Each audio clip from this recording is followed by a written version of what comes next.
મોજમાં ને શંકર બધું વહી ગયું, જે થયું તું ને બધું મટી ગયું.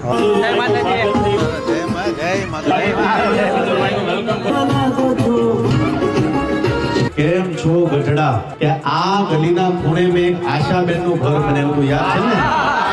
કે હવે ગઢડાની અંદર પણ ખજૂરભાઈ શુદ્ધ સિંગ તેલ અવેલેબલ થઈ ગયું છે.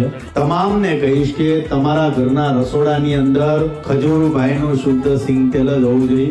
કેમ છો? મજામાં? કેમ છો? કે જેટલી વાર અહીં આવો ને એટલી વાર વાટ જો. ભીમડા દેવા તો ભાઈ આવશે આવશે, બહુ વાટ જોતી. મોજમાં ને શંકર બધું વહી ગયું, જે થયું તું ને બધું મટી ગયું. ભાઈ આશાબેનનું ઘર અમે બનાવ્યું હતું ત્યારે ગઢડામાં હું આવતો ને ગઢડાની બધી યાદો જૂની તાજા થઈ ગઈ. અમારી તબિયત કેમ છે તમારી? બાકી મજામાં?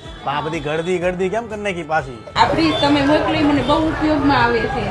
આશાબેનની બધી વસ્તુ દૂધ ને એવું બધું લાવતા ને તો એ બગડી જતું હતું. તો મેં કીધું આપણે એક નાનું ફ્રીજ, અમે મોટું લાવતા હતા પણ મને કે મારે નાનાની જ જરૂર છે, તો મારે મોટું નથી જોતું. આ ફ્રીજ છે આશાબેન માટે અમે લીધું હતું. આ અઘોસર અહીંયા પડી રહે ને એની કરતા મિસ્ત્રીને બોલે ને ખાના બનાવી નાખી તો આ બધી વસ્તુ તમે અહીંયા ખાના મૂકી શકો, ત્યાંથી જ લઈ શકો. હા, જય માતાજી. મજામાં? જય માતા, જય માતા, જય માતા. આ હતું ગઢડા હનુમાન દાદાના દર્શન કર્યા. આજ માટે આટલું છે ભાઈ. તમામ લોકોને કહું છું કે ભાઈ ગઢડામાં અમારું ખજૂરભાઈનું શુદ્ધ સિંગ તેલ ઉપલબ્ધ છે, તો આ નંબર પર કોન્ટેક્ટ કરી લેજો. અહીંથી સીધો જઈશ રાણપુર.